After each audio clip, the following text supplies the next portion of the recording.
تہجد کے وقت، یہ وہ دعا ہے جو کبھی رد نہیں کی جاتی. کسی انسان کو اگر کوئی چیز شدت سے چاہیے نا اور وہ تہجد پہ اٹھ کے اس کے لیے دعا نہیں مانگ رہا، مطلب وہ سچا نہیں ہے اپنے پیار محبت میں اس چیز کے لیے. تو تہجد کے ٹائم دعا جو ہے نا، وہ کہتے ہیں کہ دعا ایٹ تہجد time never Mrs its target, never Mrs its target. ٹھیک ہے، کیونکہ اللہ سبحانہ تعالیٰ آج جی کہ میں نے حدیث پڑھی جس پہ تھا کہ اللہ سبحانہ تعالیٰ تہجد کے ٹائم میں اپنے ہاتھوں کو پھیلاتے ہیں اور کہتے ہیں کہ جس نے دن میں تو گناہ کیے وہ رات کو بخشوا لے، اور جو رات والے گناہ گار ہیں ان کے دل میں اپنے ہاتھوں کو پھیلاتے ہیں کہ جو رات کو گناہ کر کے وہ دن میں بخشوا لے. اور یہ ہوتا رہے گا جب تک سورج مغرب سے طلوع نہیں ہوگا. تو ہمارے پاس ٹائم ہی ٹائم ہے، جب تک یہ سانس آ جا رہی ہے نا، توبہ کے دروازے کھلے ہیں، لیکن جب غرغرہ تک پہنچے نا، جب روح یہاں پہنچی، پھر کچھ نہیں ہوگا، پھر چانس ختم ہو جائے گا. اسی طرح سے رات کو انسان کی جب آنکھ کھلے، اور یہ کس کے لیے ہے کہ جب انسان کیا کرتا ہے، وضو کر کے اور رات کے اذکار کر کے سویا، تو اس کی جب بھی رات کو آنکھ کھولے وہ جو دعا کرے گا وہ قبول کی جائے گی. ہماری کتنی دفعہ آنکھ کھلتی ہے رات کو اور ہم دعا نہیں کرتے، بس آنکھ دیکھا، ٹائم دیکھا، کروٹ بدلی اور دعا ڈز. تو کوشش کریں وضو کر کے اور اذکار کر کے سوئیں جو رات کے اذکار ہیں، اور پھر جب بھی آنکھ کھولے اللہ تعالیٰ اس ٹائم دعا قبول کرتے ہیں. وہ کون سی سچویشن ہے جہاں پہ دعا قبول ہوتی ہے؟ نمبر 1 سجدہ. انسان اللہ تعالیٰ کے سب سے قریب سجدے کی حالت میں ہوتا ہے، تو اسے چاہیے کہ کثرت سے دعا مانگے. اور ہم لوگ بس 3 دفعہ سبحان ربی الاعلیٰ پڑھ کے اٹھ جاتے ہیں، یا 5 دفعہ پڑھ لی، یا جس کو بہت ہی ایمان تازہ ہو اس کو 7 دفعہ پڑھ لی. سبحان اللہ، جو دعا مانگنی ہے مانگیں، عربی میں ہو، جو دعا مانگنی ہے مانگے، اپنے بیٹے کے نام لے کے، اپنے رزق کے لیے مانگے، جو دعا مانگنی ہو مانگے. یہ جائز ہے اسلام میں، اور فرض نماز میں ہو نفل نماز ہو. اللہ کے میں کتنی دعائیں مانگی یار سجدے میں، اللہم لک سجدت وبک آمنت ولک اسلمت سجد وجہ الذی خلق وصور، ساری دعائیں مانگی. پھر اللہم انی اسألک برضاک من سخطک وبمعافاتک من عقوبتک واعوذ بک منک لا نحصی ثناء علیک انت کما اثنیت علی نفسک. یہ دعا کثرت سے دعائیں مانگی رکھیں نے. ہمیں تو صرف 1 یا 2 دعائیں یا میکسیمم 3 دعائیں آتی ہیں. اکثر لوگوں سے سبحان ربی اللہ ہی آتی ہے اور اسی پہ کام چلا رہے ہیں، لا حول ولا قوت الا باللہ. تو اس کو کثرت سے مانگیں. اسی طرح سے دعا بٹوین آذان اور اقامہ، اذان اور اقامت کے درمیان جو دعا کی جاتی ہے وہ بھی قبول ہوتی ہے 100%. اس میں کوئی شک نہیں ہے. یہ میں وہ بتا رہا ہوں باتیں، اگر میں آپ کو حدیث پڑھوں نا آپ کہنے لگیں وہ رد ہی نہیں کی جاتی. اتنا کانفیڈنس سے کہا. مسئلہ کہ ہمارے اندر کانفیڈنس نہیں ہے، ہم کہتے ہیں نہیں یار پتہ نہیں لگ رہی نا، ایگزیجریٹ ہو رہا ہے. سبحان اللہ، صحابہ نے دنیا میں چینج کیسے لائے؟ دعاؤں کے ذریعے لائے اور محنت کے ذریعے لائے. ہم لوگ آج ذلیل ہو رہے ہیں، نہ دعائیں کرتے ہیں نہ کچھ کرتے ہیں.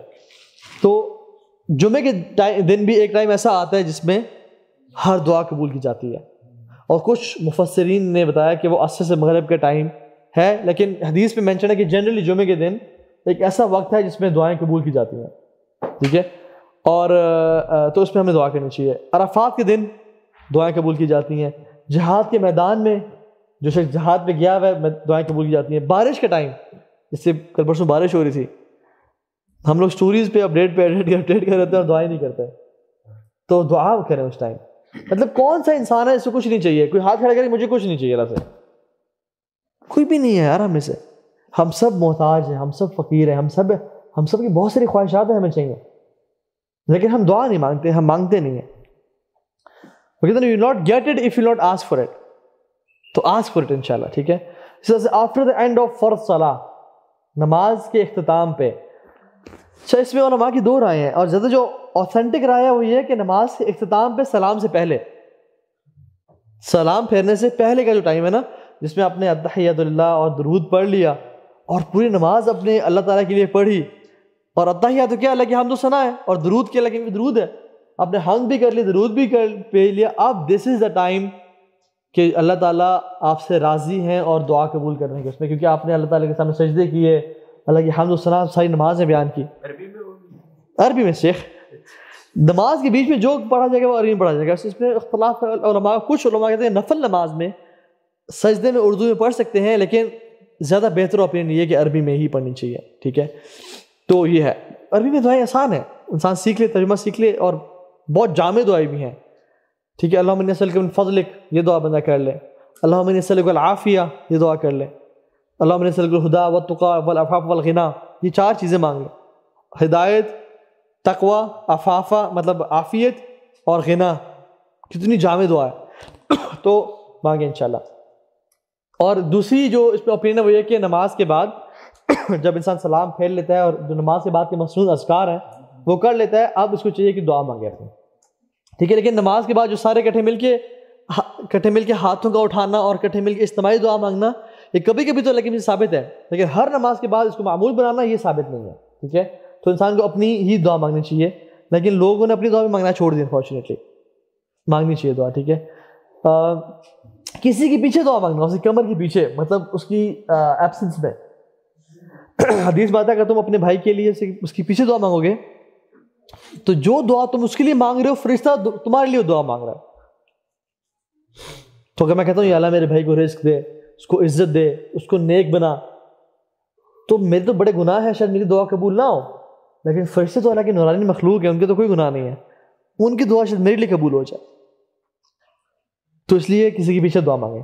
زمزم پیتے وقت الماء زمزم لمن لم شرب لها، کہ زمزم اسی کے لیے جس کے لیے پیا جائے. فار ایگزامپل مطلب کیا حدیث کا کہ جب زمزم پیے تو جو دعا مانگیں اور وہ اللہ تعالیٰ قبول کرتے ہیں. عبداللہ بن عمر رضی اللہ تعالیٰ عنہ وہ زمزم پیتے تو کیا دعا مانگتے ہیں؟ اللہم انی اسألک علما نافعا ورزقا طیبا وشفاء من کل داء. یا اللہ مجھے رزق، علم نافع عطا کر، رزق عطا کر اور شفا عطا کر ہر حالت میں. تو یہ دعا بڑی جامع دعا مانگتے تھے وہ زمزم پیتے ہوئے. اسی طرح سے ملتزم پہ بھی دعائیں مانگی جاتی ہیں. دعا کی جو ایکسیپٹنس ہے نا وہ کس طرح سے ہوتی ہے؟ یا تو دعا قبول ہو جاتی ہے، یا تو دعا قبول ہو جاتی ہے، یا پھر دعا جو ہے آنے والی آفت کو ٹال دیتی ہے. ایک انسان دعا مانگ رہا ہے کہتا ہے یار میری دعا قبول ہی نہیں ہوتی. اس کو کیا پتا کہ اس پہ جو آفت آنے والی تھی، اس کا جو آج صبح ایکسیڈنٹ ہونا تھا اللہ نے اس سے بچا لیا اس کو. اس کی آج جو ٹانگ ٹوٹنی تھی اللہ نے اس کو بچا لیا اس دعا کے بدلے. اس کا آج جو بچہ گرنا تھا، اس کو خدا نہ خواستہ کوئی چوٹ لگنی تھی، اللہ نے اس کو بچا لیا اس دعا کے بدلے. لیکن انسان بڑا خلق الانسان عجولا، بڑا جلد باز پیدا کیا گیا. تو اللہ تعالیٰ یا دعا قبول کر لیتے ہیں یا پھر اس کی وجہ سے آنے والی آفت کو ٹال دیتے ہیں. اگر وہ بھی نہ ہو تو کیا کرتے ہیں؟ قیامت کے دن بہترین بڑے بڑے اجر اور ریوارڈز دیتے ہیں. قیامت کے دن کچھ لوگ آئیں گے اور اللہ تعالیٰ ان کو ان کے اجر دے دیں گے اور کہیں گے کہ جو پہاڑوں جتنے بڑے اجر ہیں نا یہ بھی تمہارے ہیں. یا اللہ ایک ایک نیکی کو بندہ ترس رہا ہوگا جس دن، یا اللہ اتنا بڑا ریوارڈ میں نے تو لے لیا. انہوں نے کہا میرے بندے جو تیری دعائیں قبول نہیں ہوئی تھیں دنیا میں یہ ان کا اجر ہے. تو وہ وش کرے کاش یا اللہ میری کوئی بھی دعا قبول نہ ہوتی دنیا میں اور مجھے آج سب کچھ مل جاتا. تو دعا کبھی ضائع نہیں ہوتی، یا مل جائے گی دعا یا قبول ہو جائے گی، ٹھیک ہے، یا کیا ہوگی بلا ڈال دے گی یا آخرت میں اس کا اجر مل جائے گا. ٹھیک ہے.